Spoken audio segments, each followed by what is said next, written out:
Chers concitoyens, aujourd'hui nous nous rassemblons pour essayer de trouver une solution à ce problème. Nous sommes atteints de ce fléau depuis des siècles et des siècles durant. Nous ne savons plus comment gérer la situation. Aujourd'hui, je vous annonce que je vous ai entendu et que je vais vous répondre. Et Dieu seul sait que c'est compliqué. Bien évidemment que c'est compliqué. On parle tout de même de manger sans grossir. Quoi? C'est pas ça? Non?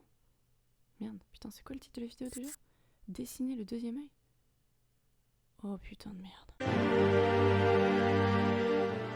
Bon, et ben on va la faire courte, parce que je suis même pas sûre d'arriver vraiment à vous dire ce que je veux vous dire. C'était un problème que je rencontrais au début de l'apprentissage du dessin, quoi. Aujourd'hui, ça va un peu mieux, même si c'est pas la joie. En revanche, je peux vous donner quelques petits conseils pour que, évidemment, ce deuxième œil ne gâche pas tout le dessin. Personne n'est dupe, on sait tous très bien que si vous cachez un œil dans votre dessin, c'est parce que vous ne savez pas dessiner l'autre, ou alors que vous avez essayé pendant 3/4 d'heure et que ça vous a saoulé, c'est tout. Alors oui, ça rajoute un petit charme au personnage, un petit chara-design assez complexe que vous pouvez avoir eu l'intention de faire, mais sans se mentir, c'est surtout pour cacher l'autre œil. Vous me trouvez sévère? Non, attends Billy, je vais t'expliquer, je ne suis pas sévère, j'essaie juste de te faire rendre compte de la réalité. Je ne suis pas plus douée de toi pour dessiner l'autre œil, par contre, on peut essayer de trouver des solutions, quoi. Clin d'œil, mèche, difformité physique et accessoires, tout y passe pour cacher ce deuxième œil. Marre de devoir cacher un œil car l'autre est dégueu?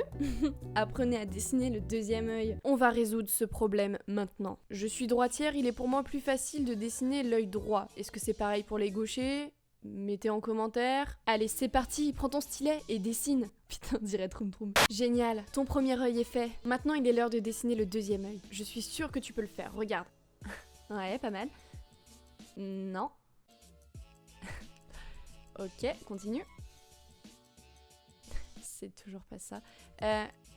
Ouais, c'est de la merde. On arrête tout, on voit bien que ça marche pas. Une des premières techniques que je peux te conseiller, c'est de faire des lignes de construction, parce que tout le monde sait que j'adore ça de toute façon. Boum, on fait 3 lignes, 3 traits de construction. Ces lignes vont te servir à te guider pour que ton œil ait la même taille et qu'il ait la même forme générale. Ok, déjà ça marche un peu mieux. Bon, si t'es pas fan des traits de construction et que t'as pas du tout l'habitude de travailler avec, mais que tu veux quand même avoir une solution, il faut absolument que tu décomposes ce que tu fais, c'est-à-dire que tu ne vas pas dessiner un œil puis l'autre, tu vas dessiner en même temps les deux yeux. C'est un peu psychologique, si je me défonce à faire un premier œil et qu'il est parfait, je me vois vraiment mal faire le deuxième œil tout aussi bien. C'est pour ça que je préfère faire les deux en même temps, aussi bien l'un que l'autre. Du coup, c'est une tâche un peu plus répétitive parce que tu fais un mouvement, puis tu fais le même en sens inverse, et puis tu viens décomposer, et en fait ça va t'aider à acquérir une certaine symétrie dans ton dessin.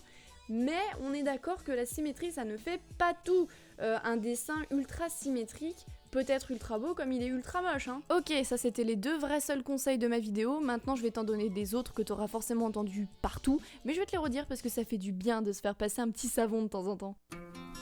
Les conseils gratuits de Sleeper. Conseil numéro 1, le plus bateau du monde, ne pas s'énerver sur le deuxième œil. Conseil numéro 2, le plus bateau, force-toi un petit peu à dessiner ce deuxième œil. Tu peux pas tout le temps mettre des accessoires. Conseil numéro 3, le plus bateau. Entraîne-toi, souvent tous les jours après le goûter. Tout le temps entraîne-toi. Et enfin, conseil numéro 4, le plus bateau, le meilleur. Garde courage, garde espoir, un jour tu y arriveras. Tout le monde a mis du temps à le faire, ce deuxième œil. C'était les conseils gratuits de Sleeper. Cette vidéo est dès à présent terminée, j'espère que vous avez aimé cette vidéo. En vrai, j'ai vraiment kiffé la faire, je dis plein de conneries et en même temps je vous dis un petit peu de conseils, c'est cool. Sur ce, bon courage pour dessiner votre deuxième œil. Je me casse, ciao.